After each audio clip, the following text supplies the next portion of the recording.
Welcome to the Beat Bugle. It's me, Annanya, and I will be interviewing Vaibbhavi Ranavaade for her book Indian Sari, Sartoria and Semiotics.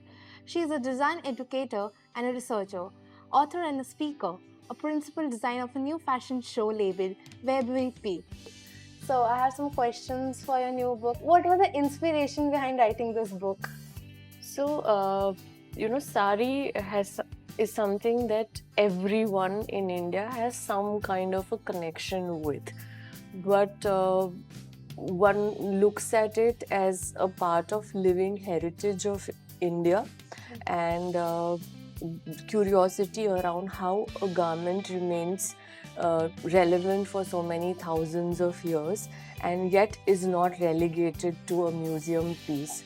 So that's the Sartoria story, and the semiotics of the sari talks about the non-verbal communications that happen through the sari, and so many interesting stories that came my way through the book. So I'm glad that you are interested in knowing more about this book and happy to share. So, ma'am, what challenges did you face while writing this book? Challenges as in, one, the book is about real people and their lived experiences. So one didn't want to make it very posy.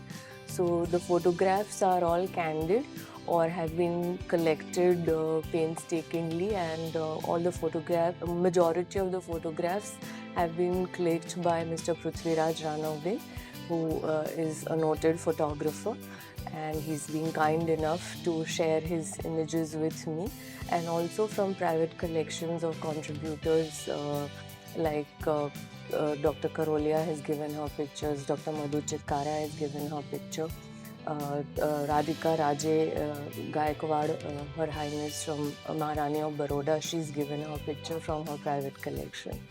Wow, so it will be a great experience while reading this book. Yes. So, ma'am, what sparked your interest in fashion?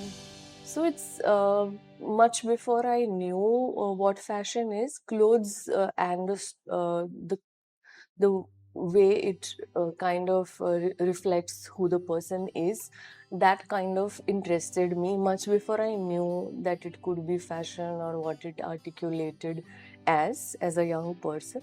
And I've been in fashion for more than 24 years now, but there's never been a dull day, that's for sure. So nowadays, wearing Western clothes are seen as more empowered than wearing a traditional dresses like sari, lehenga. So is that an opinion or an observation? That's one question, right? And while there are a lot of people who are embracing different kinds of silhouettes in their wardrobe, it's a matter of practice. So if one has been wearing a sari for a longer time, automatically they're more at ease wearing it.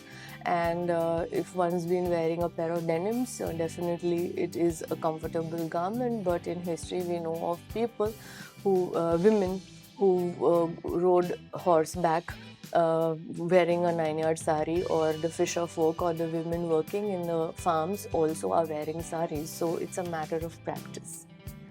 So, ma'am, now India, the jobs, even women are imposed to wear sari and they're told to wear a specific uniform, a jeans, trouser. Shouldn't be there. India, it's a culture. Wearing a sari is a culture. Shouldn't be allowed to wear a sari.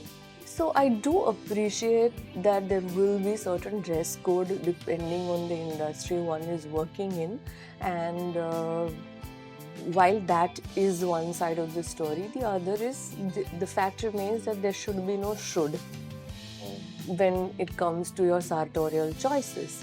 And specifically when it comes to our traditional clothes like sari, and which has been transformed in so many contemporary ways, and I'm only delighted to see the experiments that have been happening with sari over the years, is that one needs to just go all out and have fun with it, and also not let somebody tell you that this is what you need to be doing and this you can't be doing, right? And another food for thought is that come to it, people are celebrating traditional day to wear our own clothes. Right. Come on. it is our own clothes. We are finding one day to wear our own clothes. That's not really something fair, right? Now, young women don't wear sari as a daily wear. Yes. As you said, they find days to wear it. And if they are wearing it on a normal day, they're said to be overdressed or they're like pretending to be something. Right. Where sari wearing is like more elegant. So, what would you tell to the girls who are, still resisting to wear it? Sure. So there is a certain communication that happens with the type of sari you choose to wear, the way you wear it, and also the occasion you wear it.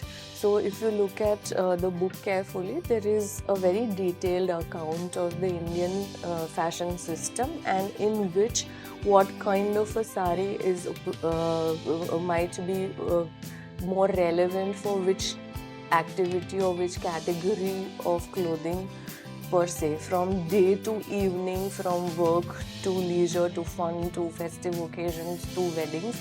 So definitely a sari one would wear for wedding is not something that one could wear to work, and likewise. So, ma'am, what is your opinion on the rising trends about wearing a sari in different? Because there are people who say the sari should be worn in a one single form, in the traditional way. What is your So again, understanding your tradition, there are more than 104 ways of wearing a sari practiced by different communities in different parts of India.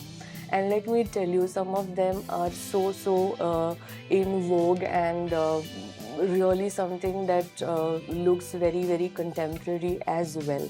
So knowing that tradition is important, and then you can have explorations around that to suit your requirement, right?